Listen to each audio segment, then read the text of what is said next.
దేశము ఎంత పెద్దది. మన దేశంలో అతని కంటే జ్ఞానులు ఉన్నారు. మన దేశంలో అతని కంటే గొప్ప గొప్ప మంత్రాలు తెలిసిన మంత్రసానులు ఉన్నారు. శకునగాండ్రులు, మ్యాజిక్ తెలిసిన వాళ్ళు ఉన్నారు. ఎంతమందిలో ఎవరు చెప్పలేకపోతున్నారు. అతను చెప్పగలరా? ఖచ్చితంగా చెప్పగలడు ఫరో గారు. అయితే తీసుకురండి అతను తీసుకురండి. తీసుకొచ్చారు. తీసుకొచ్చి రాగానే అతని ద్వారా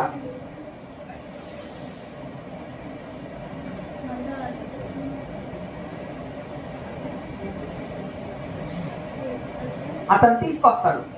తీసుకురాగానే ఒక్క యోసేపు చెప్పిన కలభావం ద్వారా ఐగుప్తు దేశంలో గొప్ప సమృద్ధిని చూశారు. హల్లెలూయా. చెప్తాడు రాజుకి ఏమన్నా తెలుసా? నీకు వచ్చిన కలభావం ఏం లేదండి, ఈ దేశంలో 7 సంవత్సరాలు కరువు రాబోతుంది. ఆ తర్వాత 7 సంవత్సరాలు క్షమించండి, ఈ దేశంలో ఫస్ట్ 7 సంవత్సరాలు సమృద్ధి రాబోతుంది. ఆ తర్వాత 7 సంవత్సరాలు ఈ దేశంలో కరువు రాబోతుంది అని చెప్పాడు. హల్లెలూయా.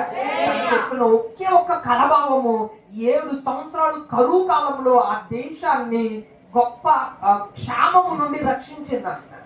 అంటే వెంటనే రాజు చెప్తాడు ఏమో తెలుసా? 7 సంవత్సరాలు సమృద్ధి పండుతుంది కదా, మీకు సమృద్ధిగా పంటలు పండుతాయి కదా.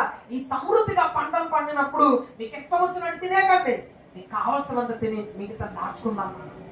తర్వాత 7 సంవత్సరాలు కరువు వచ్చినప్పుడు మీరు ఏ ఫుడ్ అయితే దాచుకుంటారో అదే ఫుడ్ ని ఆ 7 సంవత్సరాలు కరువు కాలంలో మనం ఏం చేద్దాము, మనకు ఆహారముగా మనం అప్పుడు భుజిద్దాం దాన్ని అని చెప్తారు. ఇంత గొప్ప జ్ఞానము, ఇంత గొప్ప ఆలోచన ఎవరి ద్వారా కలిగిందో తెలుసా? యోసేపు ద్వారా. ఫరో వెంటనే యోసేపుని దానికి అధికారిగా నియమించాడు. ఐగుప్తు దేశంలోనే కాదు కానీ ఐగుప్తు దేశంలో ఉన్న చుట్టుపక్కల దేశాలన్నిటిలోనూ కొని వచ్చిందండి. ఆ చుట్టుపక్కల దేశాలన్నింటిలో కూడా వచ్చింది. కానీ యోసేపు ఐగుప్తు దేశానికి ఎలా వచ్చాడో తెలుసా? రాజుగా రాలేదండి, ఒక ప్రధానిగా రాలేదు. ఎలా వచ్చాడో తెలుసా? ఒక బానిసగా వచ్చాడు, ఒక పని మనిషిగా వచ్చాడు, ఒక బానిసగా వచ్చాడు, ఒక ఎందుకు పనికిరాని వాడిగా, తృణీకరించబడిన వాడిగా. అన్నిటికంటే పెద్ద ప్రాబ్లం ఏంటో తెలుసా?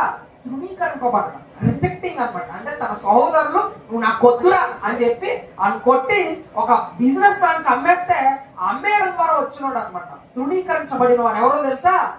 నువ్వు మాకు కొద్దురా, నువ్వున్నా మాకు అనవసరం రా, నీ మీద మాకు ప్రేమ లేదురా అని చెప్పి తృణీకరించబడిన వ్యక్తి ద్వారా ఈరోజు ఒక దేశంలో కరువు కాలంలో దేశాన్ని ఆ దేవుడు ఏం చేశాడు?